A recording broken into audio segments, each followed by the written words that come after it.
My last place belt buckle at the same time. Okay. They're like, you should be embarrassed. Here you go. I'm pretty sure it was second to last. I want something. I think it's more sad that I'm arguing for second to last over last. I want you to remember this moment.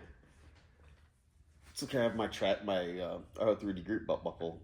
For being the only I one? was the only trad guy. So I won, I lost, all at the same time. I think Janet did the same thing. It's impressive. Yeah. Which brings us to what we want to talk about today. Oh, we're recording. And we're back! Rising egg prices. Yeah, what the heck? Anyway, we'll We just paid- do that on our grocery podcast. I'm sorry, I can't wait. We just paid $20 For breakfast. at a small town diner. Like not a First Watch, we live in Middlefield. This is like the cheapest place to get food. We just paid $20 For breakfast. a piece. Each. We paid $40 for eggs and meat. It's totally ruining our lives. Holy Sorry. smokes. We're stressed out about it. Like we received some crazy news this morning and I was like, Joe, calm down, it's okay. Yeah, Don't worry about Apparently it. this is the bugaboo for Luke. I've been talking about these eggs since we paid the bill, which was at 6 least minutes ago. Oh, was it really that? I was gonna say at least 20 minutes ago. Oh, maybe. Setup times. Anyway, holy smokes. $20. Anyway, yeah, holy shit. I guess, no, shoot. My bad.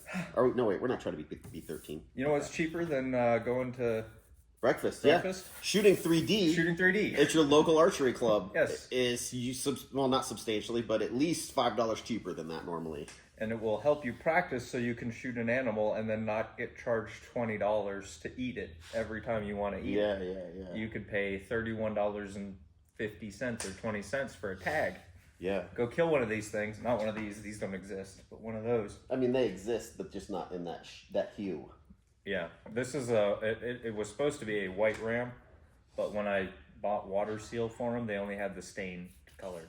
So, And he thought, that's fine, I won't wait a week.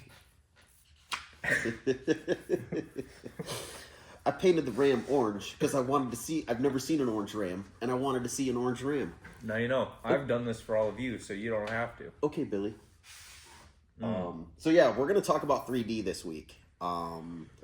Different organizations, if you were looking to compete. The fact that you don't have to follow any of the bow setup rules if you just want to shoot for fun. We're going to talk about arrows. We're going to talk about quivers, stools. If you're going to shoot ASA, you're going to need one of those because it takes forever. Yep. And just a basic build. Maybe we'll get into like the ways that we like to set up our bows. Luke won't really talk about that because he doesn't. And we'll just cover 3D basically from our perspectives. We've both been shooting 3D for a fairly long time. Some of us more than others. But Well, I've been shooting ever since I was a kid. So have you, I'm sure. yeah, but I don't shoot anymore, really, ever, which a little is bit. awesome. We're trying to because- change that. Well, no, it's not awesome that I don't shoot. It's awesome that I don't need to shoot because we have awesome people here that No, you need to shoot. shoot all the time and all this stuff. I mean, maybe you would have a freezer full of meat if you did. How's your freezer full of meat, Joe? I mean, I didn't shoot anything. Neither did I. We're not going to bring that story up. Okay, so when I said I was shooting 3D for the longest time, Joe said you don't need to do any competition, you don't need to follow any equipment rules, anything like that. So many people that shoot archery, we have had the pleasure of introducing them to something called 3D archery.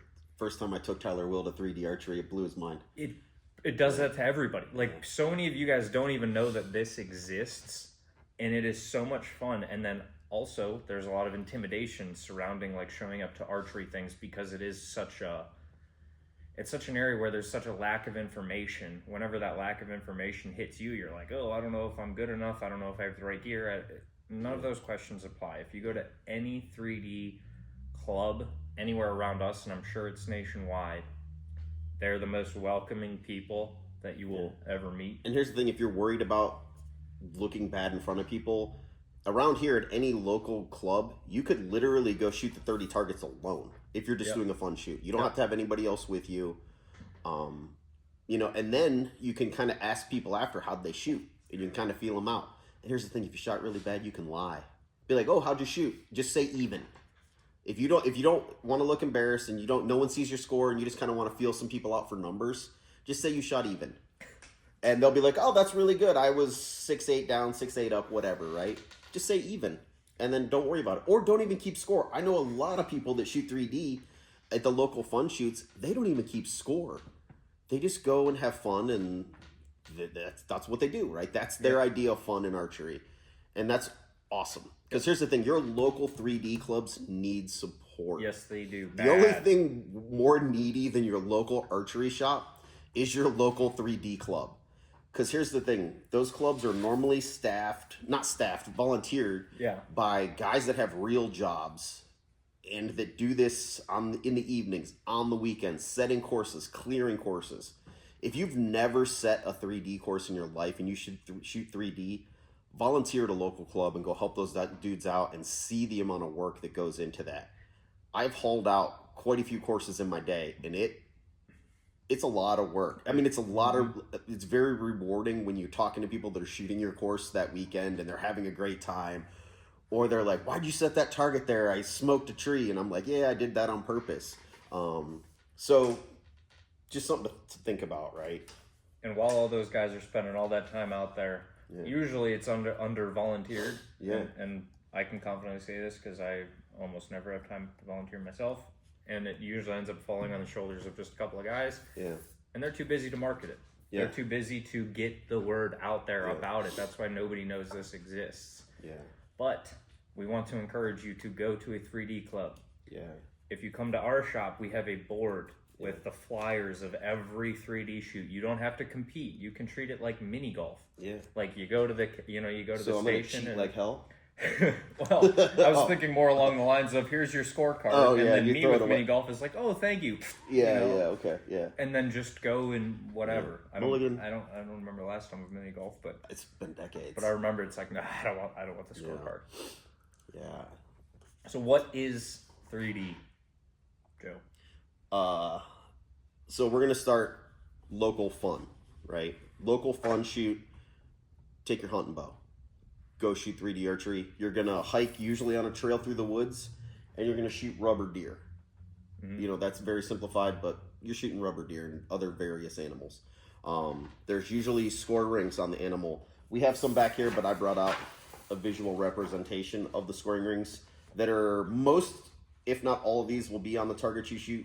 Some will just have the 8, the 10, and the 11. Some will have all of these, and that would be an ASA target, right? But at a local fun shoot, just go by their scorecards. If they have 12s, 12s are in play. If they have just 11 and 10, that's what's in play, right? And yeah, just you hike the trail, you shoot one arrow at each animal, and there's usually stakes set up all the way from usually what's the kids are 15 max, then the next is 25 max, 35, 45, and then some of the stuff will go out to 50 or 60 depending on where you're shooting and what's happening that weekend. So it's golf. Yeah, but for men. Yeah. You walk around the woods, and like Joe's saying, there's stakes. So you show up to hole target number 1, and you can shoot at whichever stake you decide. Yeah. If you're shooting for fun, if you're shooting for competition, then you are assigned a stake based on your equipment and stuff like that, which is what Joe was saying. You shoot it, everybody in your group shoots it. If you're alone, you shoot it. Yeah.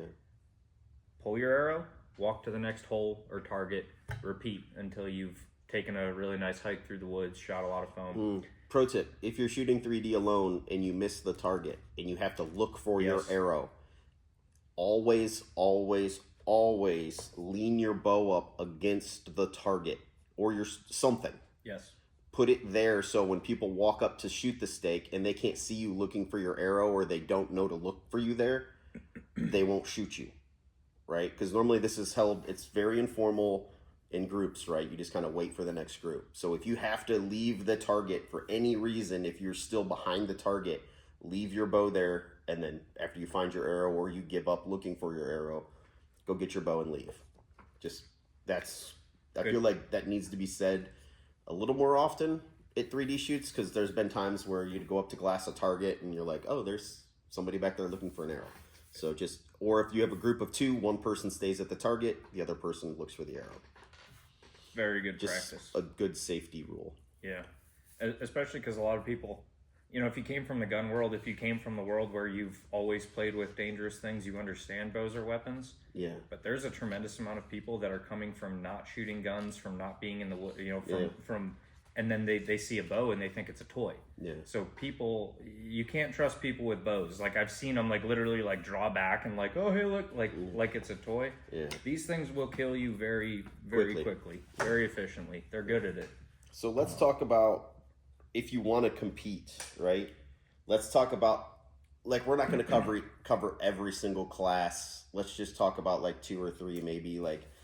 Yep, if you're just hunting, just bring whatever setup, shoot for fun. Now, if you're going to compete, score. So like I would say the probably 4 most popular, right? And all of these will have a men's, women's, if the class is big enough, right? So we'll say trad or traditional. We'll say barebow, hunter class, and open, right? I feel like that covers some variant of that will cover basically everything, right? Yeah. And he knows he's missing the really niche classes like longbow and yeah, stuff. outlaw, like, all that kind of stuff, right? Like that's fine. But so traditional, right, is usually a recurve or longbow shot off the shelf. Excuse me. Basically, your hunting traditional bow, whatever it may be, and it's fingers touching the knock on the knock. So for those of you who have watched the push, you cannot do a fixed crawl. Yeah. For those of you who are familiar with barebow, you cannot do any kind of string walking. Your fingers have to be on it, which is it's a disadvantage because you have to do something called gap shooting. Yeah, which is or just shoot instinctive, right? Or instinctive, right? But you lose a concrete aiming point that you would have on something like a barebow, which you can crawl to the distance and almost use your arrow tip like a single pin sight. Yeah. So it is recurve and so is barebow, but it's the harder version of it. And then even more extreme if you go to like a longbow class. And that being said, if you hunt with a recurve with a fixed crawl, just shoot the barebow class. Right? Like you can up class with whatever you're shooting, you just can't down class. Yep. If that makes sense. It's like the U13 or whatever in sports when you were a kid. Yeah. You could always go into the upper ones, but you could never go back. Yeah.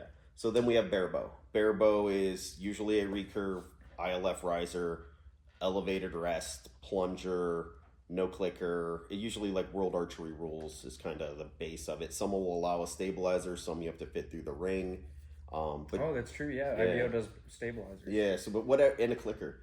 Really? I believe it's a clicker. It used to be a clicker. It used to be. It has to be limb though, or yes, something. Yes, it can't be an arrow clicker. Which, if you're crawling, you couldn't use unless they change the rules. But if you're calling every anyway. Yeah. Yeah. I remember that. And here's the thing.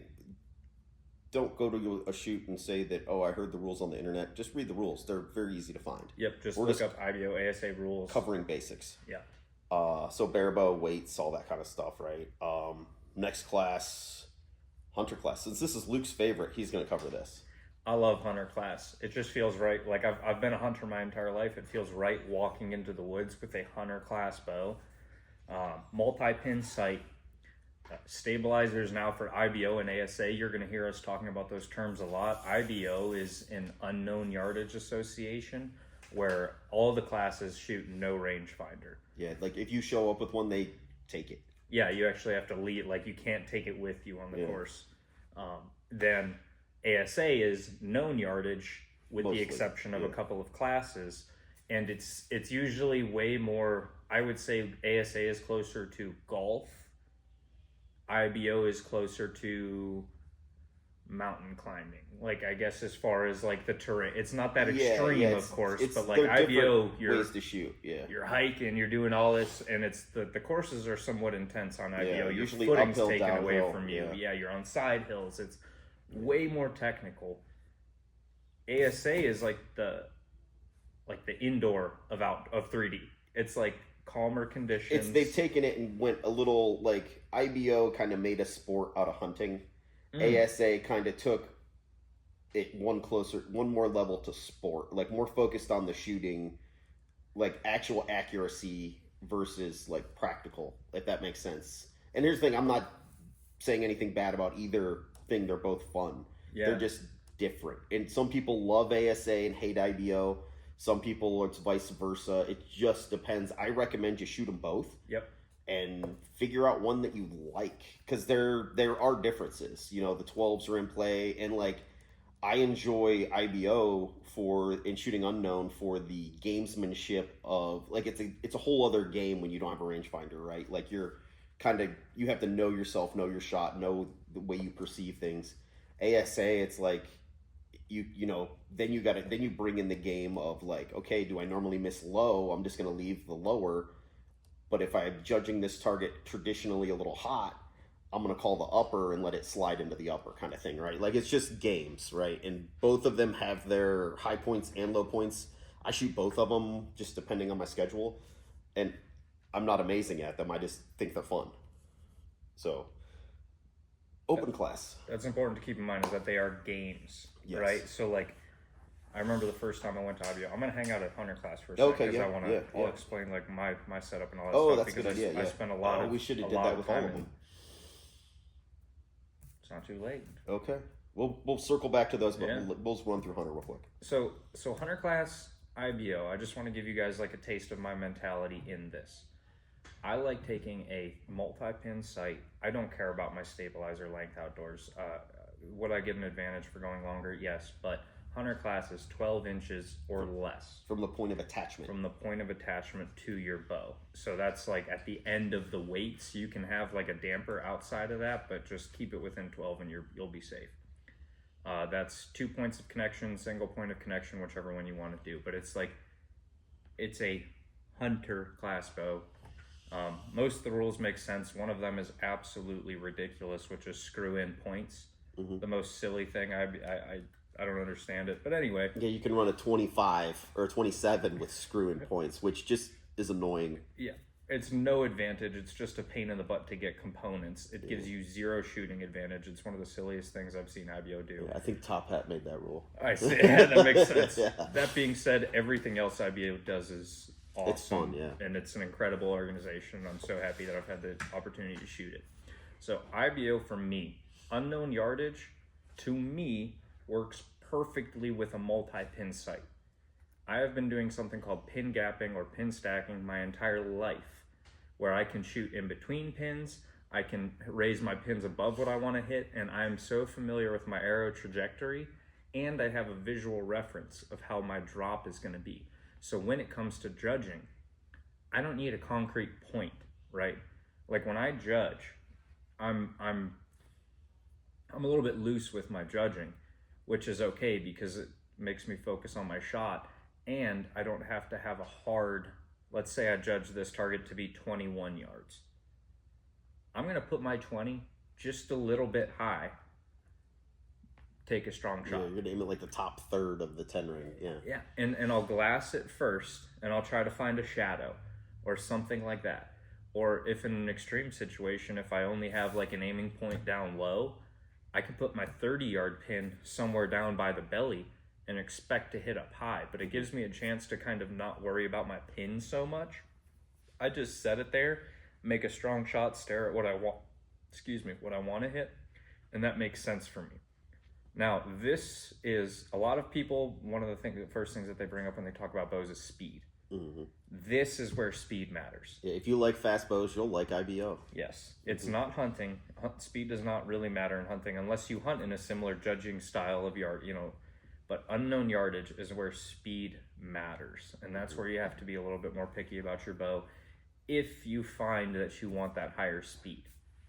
The average bow setup at about a 28.5, 29-inch draw length with a minimum weight arrow is going to be about 310 feet per second, like an average bow. Mm-hmm. Your fast bows are going to be 320 to 335 at that same draw length, which is so forgiving when it comes to judging yardage. Hunter classes, not forgiving on your shot. No.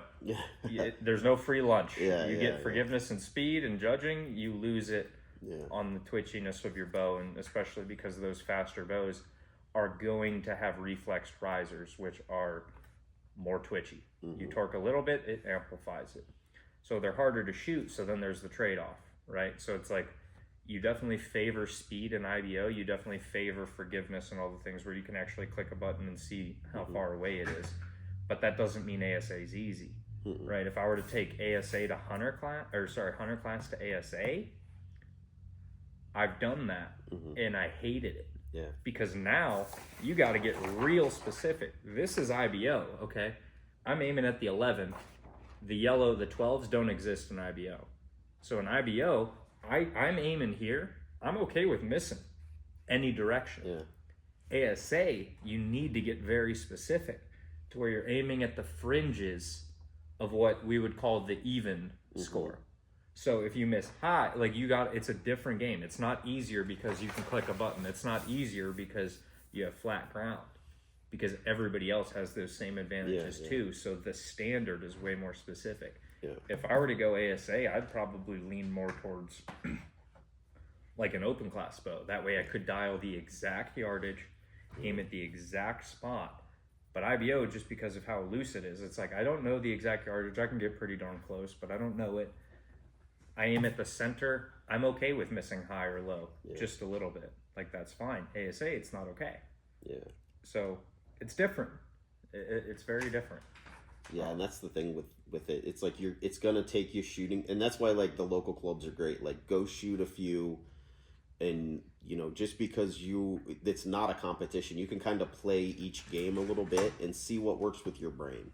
Yeah. Right? Like, everybody is different. Like, I know a lot of people that shoot archery, being in the shop for as long as I have been, like, they all have their opinions on what they like, and they would love to tell you about them, right? So it's like, but everybody's different. Like, I prefer, like, with an open bow, I prefer a known yardage game. With the pins bow, I kind of prefer an unknown yardage. Everybody's different. It's the same thing. Yeah. And I've shot pins at, like, ASAs in the past, and I probably still would if I could see them, but I can't. So I'm old. But yeah. That's the other thing too. If you're old and you want to shoot hunter class and you can't see your pins, there's advanced hunters you can use a lens, but that's any age you can do advanced hunter. But then when you go to like senior hunter or whatever those classes are, you're allowed to start running lenses and stuff like that to help you either clear up the target, clear up your pins, all that. There's more stuff you can do there. Now that being said, also you are allowed to have a lens in your peep sight. Yeah, you can run a clarifier or verifier. Yes, if you're my age and you have bad vision and you need to run a verifier, and you'll still stay in hunter class. You just can't run a lens in your scope. And that's the other thing about hunter classes. Regular hunter class, there's no lens either. No magnification allowed. Advanced hunter, yes. So let's just kind of say, what's your hunter class setup? So my hunter class setup is typically a bow that has about a 350 IBO, which is the fastest you can get at a 6-inch brace 32, height. 33-inch bow. I've tried going sub 6 on the brace height, 5.5, 5-inch. Terror. Like, those bows, in my opinion, shouldn't be out there except for really short shot people.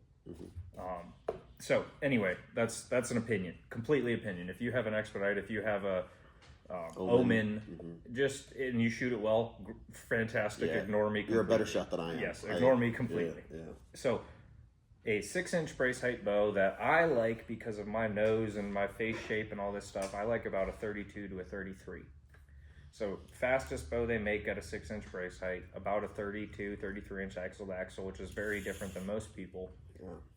I don't mind shooting a carbon bow in the woods. Now, I shot a levitate for a long time because of how fast it was, but it did penalize me a couple times in wind or if I wasn't super steady. So I ended up switching to a bow called the PSE Unite, which was one that Dudley made. Same cams. It was almost the same bow, just aluminum. Yeah, almost the exact same bow, which is not typical. I run the only multi-pin sight that exists. I ever care to buy again, unless they come out with a better one, is the Excel AccuStat 2. It's the best as far as light attachments going. You have the rheostat cover. The micro adjust pins actually work as they should. You loosen them, you turn the dial. You're not wondering which direction they're going. They just adjust. So that, I can't say enough good things. They don't move when you tighten them down. Yes, exactly. Like, and you don't have to, nothing against Spot Hawk because they make fantastic sights. I don't have to worry about centering them on the wire and then my OCD brain being like, is it perfectly centered? It's just, it's the best multi-pin head out there. Excel. The body, I'm way overkill. I have an Achieve that I just use for everything. I have an Achieve XP that I use for hunting, for 3D. Yeah, it's so weird. It's a $500 target sight and then a $200 scope. It's just my favorite. I have no reason to change that. My arrow weight, we talked about this before. 2 videos ago? Yeah. 2 videos ago. You do not want to go minimum weight in IBO. Now, depending on your class, right? So if you're a child and you're shooting like a 25 and under, shoot the lightest arrow you can. It's not going to get punished by the wind or by the drop. So the heavier the arrow is, the more it's going to carry the velocity in the air. It's going to start out slower, but it's going to maintain better. It'll maintain that slower speed longer, yeah. Yep. And we're not saying shoot a 600 grain arrow. We're saying like usually it ends up being you want about a 340-ish grain arrow with a 60-pound bow. Is usually what we've tested that carries out to 35 the best. Yep. Which is hunter class max normally. Yep.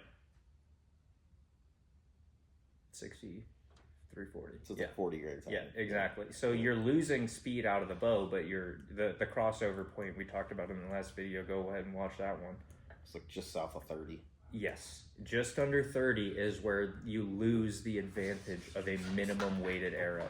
Now that means especially if you're going into like further classes, like MBO or BBO. BBO is 40, so it's definitely a little bit further. Like all those above that, test your arrows out with a chrono around your max yardage. To find out what's going to carry, because you're not worried about misjudging the 30-yard target if you have a 50-yard, like a 45-yard max course. You're worried about misjudging the one that's at 42, because if you're wrong there, it's going to punish you. So you want the arrow that's going to be the most forgiving at that distance. Unless you're competing against one of us, then go with the lightest. 600 grain arrow. Yes, 600 grain. Yep, slow That's bow. what I recommend everyone else shoots. Yep, Matthews TRX. God, that'd be rough. A TRX with a 600 grain arrow would be real slow. But I mean, if you can judge yardage good enough, it doesn't matter. Yeah. You know, and that's the other thing too, right? Like binos. Binos are a huge player in this game. I would almost say they're essential. Oh, 100%. Like if you're gonna compete, like I've tried doing it without. You don't know where the rings are sometimes. To be able to like. I mean, you can get the little cards that'll show you, but like.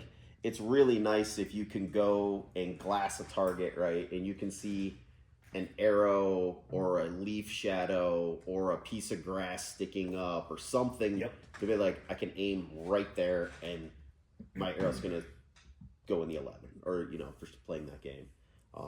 But yeah, and you don't have to spend a small fortune on glass. If you can afford to do it, buy the nicest binoculars you can reasonably purchase. Now, that being said, I bought a $100 pair of binoculars at one point. Yeah. Took them to Total Archery Challenge, and halfway through the shoot, I realized that my naked eye was actually... Yeah, that was horrible glass, Yeah, so it's like, don't go dirt cheap, right, like I did. It was worthless, like literally worthless, did not serve any purpose at all. The lowest I would go would be like those, like the Vortex Diamondbacks are actually a decent set of binos at a lower price point. I want to say they're for like a 10 by 40, they're like $200, $229, something like that. And so like, yeah, you're gonna want a decent pair of binos. And if you're shooting a 35-yard max class, set of 10, set of 12s, you'd be fine. I like 12s because I'm trying to see the rings and my eyes aren't as good as they used to be, so that 12 helps. If I could afford a set of 15s right now, I would probably have those. Could you explain that to them? Because I had no idea what those numbers meant before you okay, so 10 by 40 is a 10 power binocular with a 40 millimeter objective. Then you get to like a 12 by 42, a 12 by 50 would be a 12 power with a 42 to 50 millimeter objective, depending on what that second number is. And then so on and so forth. The first number is your power. The second number is the size of the objective, which is the end of the binocular, just like a scope. Yep. So the more picture you more get light it brings in with the second number. The first number is how. Yeah, and you'll have like some, you know, at the lower end glass, you'll have some edge clarity issues and blah blah blah. It's not as crisp. The image isn't as crisp. Colors aren't as bright, but you can get by for finding rings on targets. You know, I'm not gonna say I wouldn't want to take those targets or those binos out west and glass with them because you'd probably get a headache in the first 30 minutes. But like, it's neither here nor there. So yeah, binos are super important. And then as far as shooting gear, while we're on binos, what like the best way to carry the binos? Because we see bino at least 3 different types. So yeah, there's kind of 3 options with binos. There's the chest rig, the harness, right? Like marsupial, mystery ranch, Sitka, whatever you prefer, whatever Kuiu. Really nice when you're pulling arrows. Like there's the one that goes over your shoulder, and as you pull arrows, it just goes swings around. Yeah, kind of the neatest one I see is like Kent uses it. It's just like a little piece of paracord, 6 inches long between the two, and he has like a little hook on his belt. That's like kind of like the little cheat code that I don't know why I don't own one of those yet. I want to do that expensive. Too. Yeah, but I just run a chest harness. So yeah, that's really good. Or you have a stool and you keep them in your stool and you pull them out like Jerry does most of the time. Yeah, and if you've never, so I never came from the binos world. Joe did. I had to like learn these things, and I know a lot of you people don't know this either. I know a lot of you do, and you're gonna whatever. But a lot of you don't know this. Binoculars, there's a way to set them up too, right? Here's the thing, guys. All you gotta do is read the directions. Like if you read the directions, it tells you or watch a YouTube video. You obviously watch YouTube videos if you're watching this. Yes. It's a good point. Watch, binoculars. You pull them out of the box. You do this. You're like, yeah, I can see pretty good. Once you learn how to set them up, I'm not even going to go into it because I honestly read the directions when I do it. But set your binos up properly. It's very key. When they did it for me, I was like, oh! Yeah. And then the other thing is, you stabilize them with your bow. Yeah. You can stabilize however you want to, but you'll put your bow in front of you. You can either turn it sideways and rest it on the limb, or you can face the bow at it and put the binos on top of your cam. And using all of that, you steady your everything, so you can actually see what you're looking at instead of just free, floating out like this. Or by the SIG stabilizing binoculars. Yeah, so either way. If you have a bad taste in your mouth with binoculars, which I always did because of my own ignorance, it's you, it's not the binos. Yeah. This was a long time ago that I figured this stuff out. But yeah, so we might as well cover open now since we're kind of everywhere. So open bow. You're a big open guy. Like it sounds.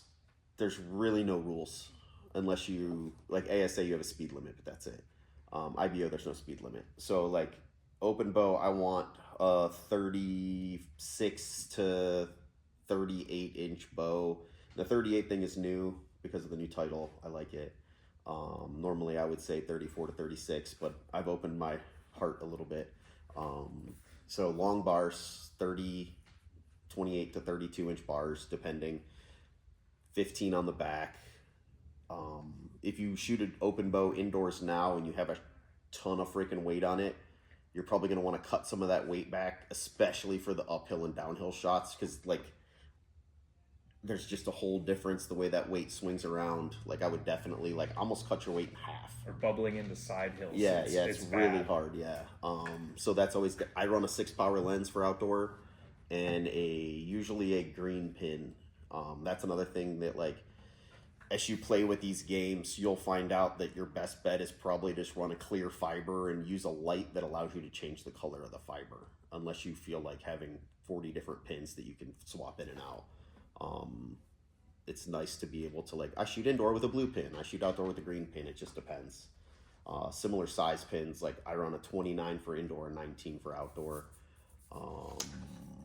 Long bars, that's really it. I mean, it's an Achieve sight, a 31, their AVX 31 scope. Some guys will run and gals will run a 41, slightly bigger. It gives them a bigger field of view. To me, that's distracting, so I like smaller. I run a Peep with no lens in it at all. Somehow, my eyes are the perfect kind of bad that allows me to do this. I don't know how it works. I don't understand the way you get things clear. It just works, and that's another thing, unfortunately, you'll have to play with. I can give you advice. I can tell you what works for me, works for people I know, but the overwhelming majority of people have slightly different setups for that, and you got to play with it. So there's no cheat code, unfortunately. I wish there was a chart where I could give you some sort of vision test and then just run down like an XY axis and be like, oh, you need this. But it's unfortunately not how it works. And even then, that wouldn't work out for you because you need to be able to, I don't know what the term is, but pull an audible when you're out. Yeah. Like you have to be familiar with why your setup is the way it is and how how your gear,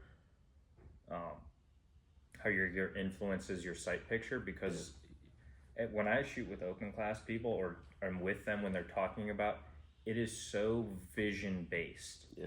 Like it's the stabilizers are nice, but they're not the sight picture. Mm-hmm. You add a lens, you add so much hairiness to shooting 3D. Like if you give me like a nice target at 40 yards and it's in some light, I can usually see the rings to aim at through that setup. My pin is a little blurred, but shooting 3D, I want a clear target so I can find the little rings. Because like, I don't know if you can see like the little cuts in that target behind us here. And if you can't, like, imagine, right? So they're like a burnt in line in the target. And it's all the same color. So you can see that like indentation of this line, and it makes it so I can aim at it. Well, I just totally went blank. And that's just the clearing up. That's without even anything going wrong. So we talked about rain, how to keep your lenses clean, your lens in your peep, your lens in here. Sun glare. Like if you draw back and there's glare in your lens, like you're blown out. You can't see anything. When I ask my friend with me to hold the umbrella for me like I'm Mary Poppins. Yeah, so like that stuff happens when you shoot with a lens. There's times where if a target is closer and you're shooting high magnification, like if you're looking at this animal with the naked eye, you can say, oh, right here, okay, it's about halfway up. But then if you have like a 6-8 power lens, which is really high, all you see is this. Yeah. So there's no noticeable terrain if you can't find those lines. You got the horn hook with your chair. Whoopsies, I thought I felt some resistance. Technical difficulties, folks. So yeah, like I enjoy open because it is like it's like I can click a target with if I'm shooting a known yardage game, I can click a target to 21 and a half. I can set my sight to 21 and a half. And then I know that if I do not hit exactly where I'm trying to hit, it's me. And then you learn all the little tricks as you shoot. And here's the thing, if you're interested in our 3D archery, go to that local club we talked about earlier in the podcast or our video or whatever this is, and just be like, hey man, I'm new. I don't know how many people I've went out with that have never shot 3D before, and like I'll normally like hang out at the club most of the day after I've shot, and I'm always happy to take that new person out and kind of give them every trick that'll apply to them as they're shooting, right? Like, because if you're shooting on a hill, you want to bubble into it a little bit, and there's all these little tricks, right? Mm-hmm. Just like that's where, again, like my emphasis always with archery is the community. Like you can gain so much knowledge from the community on setup, on trying gear, like quivers and stools and like all these things that goes into shooting 3D binos. Like, yeah, you can test out everybody's binos. They're gonna be like, well, let me see what you see through those binos, kind of thing. You can learn a lot. Just go into a local club, because here's the thing, most of those guys at the local club that are shooting seriously also are competing at IBOs and ASAs, and the local, I don't know, around here we have a local 3D circuit, like competition circuit, that kind of has, I don't know, it's more of a mix of IBO and ASA, kind of. It's Ohio 3D group, but they kind of do their own little thing, which is super fun, and it's all close to home kind of stuff. But yeah, you just learn so much. It'll shortcut your process, right? Like everybody has that ego that's like, I'm smart, I can figure this out. It's really nice to get that helping hand in the beginning that can like get you those extra points that you would have otherwise not gotten. And everybody that you see that is serious about this, I don't want to say everybody, but it's most everybody, they would love to tell you what they're shooting. Yeah. Take it with a grain of salt, because some of them have all the right gear but are completely wrong about their approach. So take it with a grain of salt. Some of them are geniuses. You can find a wealth of knowledge just going around and, oh, what's that? Oh, why do you use that? What's your arrow build? Why did you just... Arrow build is a good one, yeah. Like, how do you get to that weight? Like, everyone wants to talk about it. Yeah. They've spent all this time getting it ready for this event. Yeah. And And if you're one of those people, don't underestimate what your knowledge can do for somebody who's new to this. Like Joe said, with bubbling into a side hill. Yeah. Stuff like that people don't think about. If they're not watching, YouTube and they're not getting this information somewhere else, it's like, don't be afraid to say, hey, do you mind if I give you a tip? Yeah, like I wouldn't. Yeah, exactly. I wouldn't be like, "Oh, you're doing it wrong, idiot." Like, just be like, "Hey, man, do you understand what?" Like, I'll let them shoot, and then I'll be like, "Do you know why you did that?" And they're like, "No, I don't. Why did I hit 3 inches to the right when it broke clean?" And you're like, "Well, you're on your feet or your toes are pointing downhill. Like, say, your targets. You guys are the target, and my toes are pointing this way, and I shot to the right. My toes are pointing downhill. I needed to like bubble up that hill." Just little things like that can help a ton. Yeah, and if you're on a side hill, one of the best ways that I found to do it is if this is the hill, draw back with your top cam here. Yep, and then come to it. And then let the gravity of the hill take it to level. Don't start level, because if it's here, it is so hard to move that bow back while you're maintaining the rest of your shot process. And don't even bring it to level. Take it not all the way level, because if you break your shot, it's going to come through. Yeah. It's just stuff like that. Like when I went to my first IBO ever, I came off of an incredible indoor season. My average 5 spot. You forgot your arrows? Yeah, so we'll get into that. Okay. I came off of shooting. My average 5 spot score was high 50Xs. So I had a really strong shot, and I show up to this IBO, and I got my butt whooped. Like, it is a different game than indoor. Like, you don't be afraid if you go out there and suck your first time. Even if you have a phenomenal shot, there's tricks and tips like side hills and different stuff like Uphills, this. downhills, how to set up your bow. Yeah. So I had an open class Reckoning 39 at the time, which at that point looked like Mike Schlosser's bow with, like, I want to say I had 26 ounces on the front and like 30 on the back or something. It was so heavy, the thing did not move, which was perfect for indoor. But as soon as there was side hills and uphills and downhills and all this stuff, if you need it to move to adjust to the bubble, good luck, because it's frozen right where it's at. So I get there and I forgot my arrows, and I was shooting a blade rest at the time, and I was shooting gold tip ultralights, which is a 246, pretty much a standard diameter arrow. Jerry, graciously enough, lent me his Super Drive 25s, which was substantially bigger, and I had a tiny little blade rest. So I'm nervous. I have an insanely heavy bow, and I was shooting a resistance release, which... sounds like literally the world's worst combination. I mean, it was not great for outdoor. It wasn't great. And, between the nerves and all that, it was just shaking, and my bow was slow. It was shooting like 270. So I got my butt handed to me, even though I thought I was a really good archer. I was making clean shots and getting 5s. Well, you were. And here's the thing. That's one of the things I like about playing the unknown game. You could literally be the world's best archer and a mediocre shooter that's good at range estimation can smoke you. Dude, that happens all the time. Yeah, exactly. Some dude just shows up with his 10-year-old PSE, Stinger something or other, and he just draws back, hammers the trigger. Yeah. 11. It smokes you. Yeah. 11. And you're like... Yeah. It's the great equalizer, right? Like, it's such a fun game to, because I'm not going to lie, I've always, in the past, I had always hated the unknown game. Hated it. And then, 2 years ago, I decided I'm going to, because, all my friends, a lot of my friends actually play the unknown game. And they're like, you just got to do it. You just got to do it. So I spent an entire spring figuring it out. And learning how to judge yardage, and if you want to learn how to do that, the best way I found is Greg Poole's podcast. He did a short series with Jack Wallace. I think there's 3, maybe 4 episodes. It's the best breakdown of how to build that sight picture and what you're seeing that I've seen. It's the best description I've seen.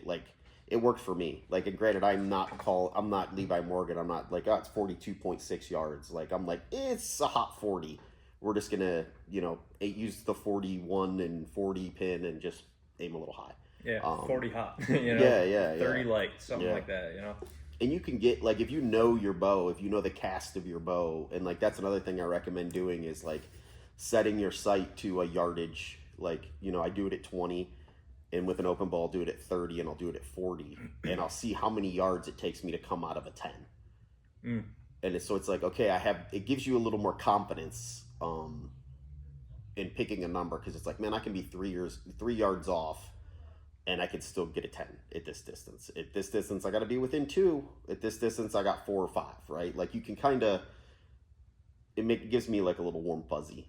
I remember you sent me that Jack Wallace thing, and he was saying, like, if you judge it to be 35, then, it matters a little bit more for ASA than it does for IBO, but it's like, okay, could it be 44?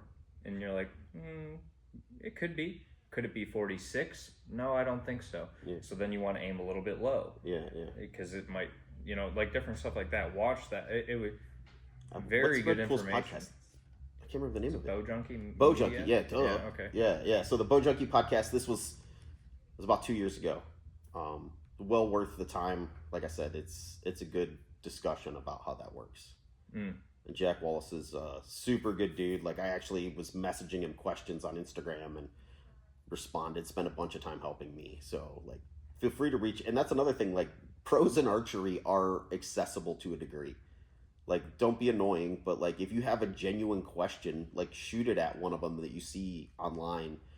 More than likely you'll get a response. I think I've only ever heard of them responding. Like, it's very rare that I've heard of them ignoring it. Archery pros, like, pros in this is a small industry. Like, there's a good chance you work with a pro archer and you don't even know it. Like, that, it's not we don't make a crap ton of money. I'm a pro archer now. Technically, we are professional archers. We are archers for a living. Okay. I guess that's how you could put it. I remember that's what my high school lacrosse coach would do whenever the seniors would graduate, and then we were practicing. He's like, "You are professional lacrosse players." We're like, "Yeah," but we still sucked. I do. Yeah, okay. Anyway, when I get my first check from Matthews, that's when I'll be a pro archer. But we'll see. Gotta get him on that. I think I'm gonna wait to talk about barebow because I'm figuring it out. I think I want to do like a video of like maybe that's what we could do. We could do like a quick 5 to 10 minute, 20-minute video about like each thing. Right? Like, that's super simple. We could do. Because compound, we know inside and out. We know. I don't want to say we certainly don't know everything because you're always learning stuff. But we know industry standards. We're familiar with practices. We know what is proper with compound. Barebow for us has always been a figure it out kind of thing.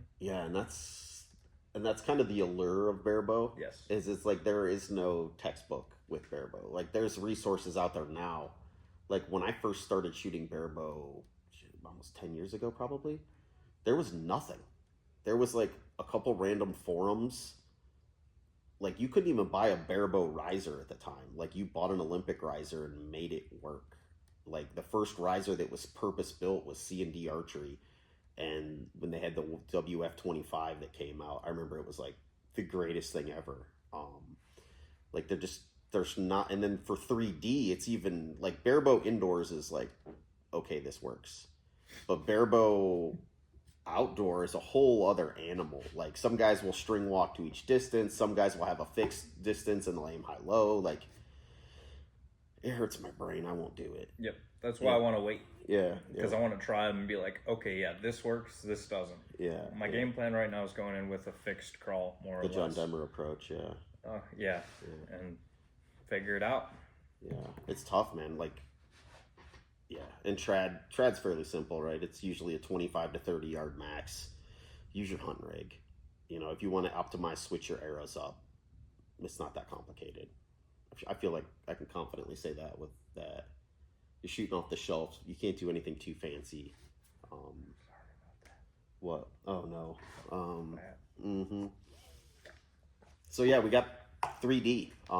So if you have questions, if you're local, I'm pretty sure Rachel has all the local 3D clubs on her website. Yes.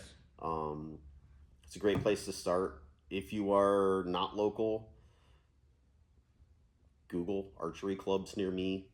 call your local pro shops. There's got to be some sort of pro shops, even like a Cabela's. I would think the guys at the archery counter would probably know. I would think, maybe not. I don't know. If you go to the one in Warren, Zach will know. But yeah, Zach would know. Yeah, the people behind the counters seem to.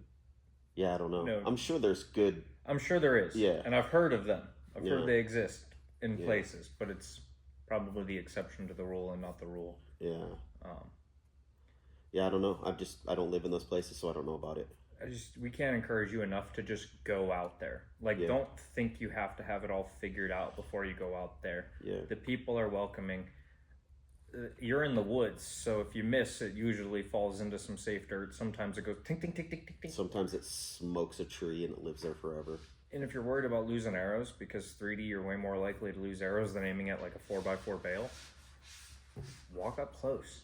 Like, there's no, and if you're shooting, even if you're shooting in a tournament where it's like, sometimes you get grouped with people. Mm-hmm. If you are, just, hey, look, guys, I'm not scoring. Can I shoot the kid stakes just until I get used to this? Yeah. Nobody cares. Nobody, and people are only going to be super helpful with you when you go out there with them. I mean, very rarely. I have never had a bad group in all the times I've shot 3D. There was one time where this guy tried pulling like a rule thing on Joe, and it was just like, that was weird. And that was the worst experience we've had. You know? Yeah.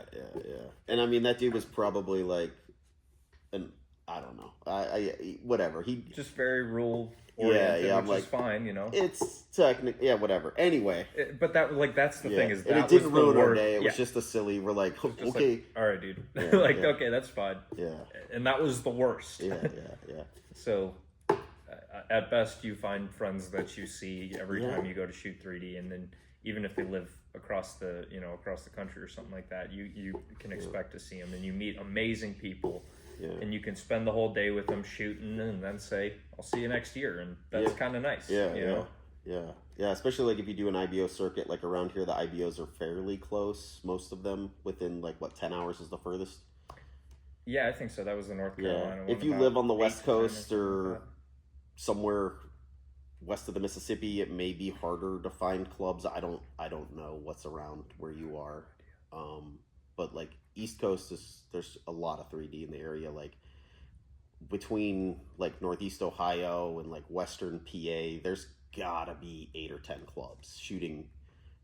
You know, you could shoot every weekend within 2 hours of here, easy, if you wanted to. TAC is 3D too. Total Archery Challenge. No. What? But just it is. It's a nationwide place to shoot 3D, and it's just another version of how it looks. Like all the ASA and the IBO, those are awesome. But if you never want to compete, you could shoot 3D for the rest of your life. Yeah. Like my dad loves shooting 3D. He has never scored once. Yeah. He's just like, is that animal dead? Yep. That's it. Yeah. And he loves shooting 3D. It's like you can make this however you want to. Yeah. I know Tyler, whenever he brings his trad bow to shoot 3D, he always shoots animals right in the pecker. I don't think he means to, but that's how he shoots 3D. He's staring at the wrong target, I think. But you can make it what you want. It's fun. Yeah, it's just just get out of the house, go do something fun. Yep. You know, don't put the bow away.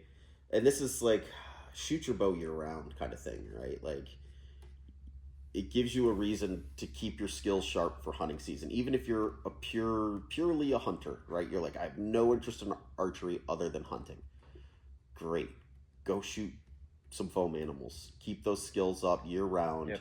Keep your bow in spec. This way, when you pull your bow out in August to start shooting, you're not surprised by something. Yep. At that level, you don't need special arrows. You don't need special equipment. You don't need nothing different. Yeah. Just take your broadheads off. Yeah. Throw some field points on there. Field points, is like, which I hope everybody would have anyway, right? Yeah. Just don't make such a big deal out of it. Go have a blast. If you get hooked, the path will reveal itself, right? Yeah. Like you get hooked, you see some dudes shooting well, okay, then you go to something, then you go arrow build, but you don't need anything different. Like when we shoot with Pat, like we'll go shoot, and it's like whoever goes first, it's like kind of like a game of horse. It's like, all right, this target we're shooting kneeling. This target we're going to sit down on our butts and shoot. This target we're going to, like all these silly things, right? Like just to keep it interesting and fun within our friend group, so. Next week we're going to be talking. Oh shoot, Friday. We got to think of something to do Friday if we're meeting with Kent on Saturday. Yeah, I think it's this Saturday. It may be next. I gotta look at my text message. Pretty soon we're gonna have Kent Clemson on, who is one of the owners of Ohio 3D Group. Yep, which is a really awesome 3D thing, and that's going to help expose a lot of this stuff, because we really want to push you to 3D, because it's better for us, because we sell more stuff if more people are shooting 3D, but then it's better for the clubs because it is so cheap to do 3D. It is like unbelievably cheap if you stay at a local level. It's 15, 20 I would say bucks. Locally here, the clubs range from $10 to $15 around. For a day. Like, you can go and shoot for 4 hours for 15 bucks.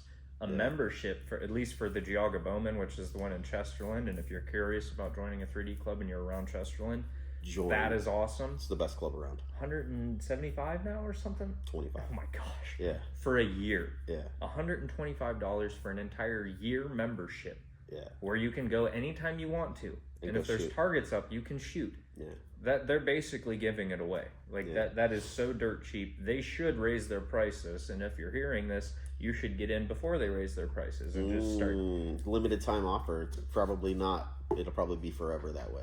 Which is crazy. They're just very humble dudes that don't want to make, they're not trying to get rich off of it. They just want people to shoot 3D. Yeah. But it's dirt cheap. Yeah. $125 for an entire year membership. And it's reduced cost for the shoots too. Yeah, you save $5 at every shoot, so it'd be like $7 per shoot. So you can camp there, you can do whatever you want to there. We can't say enough good things about it. Now, that is not the only good one that we have in the area. That's just the one that we're most familiar with. It's the one we shoot at the most. Yeah. If you're around like Mosquito's awesome. Yeah. Awesome people. Awesome range. I don't know what they charge for anything, honestly, though. There's Lake Counties. They're not doing 3D this year, but you can still shoot archery there. I think they're more of a gun club now. Okay. Lake Milton does both. Yep. South Cuyahoga does both. Possum Hollow in Western PA is an awesome club. Beautiful grounds. We got an Amish one off of Clarendon Troy Road here too. I don't know anything about that. Sugar Bush was the old one. Sugar Valley. Name. Oh, it's the same name. It's the same sign. They took the sign from really? Nash Road and put it up on Clarendon Troy. Yeah, yeah. So yeah, the clubs are around here at least. If you're not around here, good luck. Use the internet for what it's good for. So fun. Yeah. I've never seen people get hooked more consistently in archery than their first time shooting 3D. Yeah. It's like, I didn't know this existed. Yeah. This is a blast. Yeah. And if you like TAC because of the non-scoring kind of just fun shoot aspect, you can do that literally every weekend, just not as the distances you can't get as far. Shoot the long stakes if that's what you're into. So yeah, I think that basically covers 3D. We can get more in depth as we'll kind of cover. Maybe we'll do the bows of 3D kind of thing with our exact bows. And just one video for each bow. Yeah. And the bows of 3D. That'll give us enough videos in between now and when we interview Kent. If we would have thought ahead and planned this video out, we could have had our bows here and just showed them. But it's a big if. We like to keep it loose. Yeah, we just plan it. Send us. We go to. That's what Janet asked me this morning. What are you guys going to talk about? And I'm like, I don't know. I'll tell you over my freaking $20 breakfast. $20. 3 eggs, sausage links, and bacon. Yeah. $20 at a small town diner. And it's not like we live in somewhere expensive. Yeah. So, on that note, go shoot 3D, and we'll talk to you again later this week. I gotta go wash dishes at Cinda's to pay for my breakfast. Yeah, he ran. He dined and dashed. Oh my gosh! Awesome. Thank you guys. Was that a long one or a short one or? Normal 50.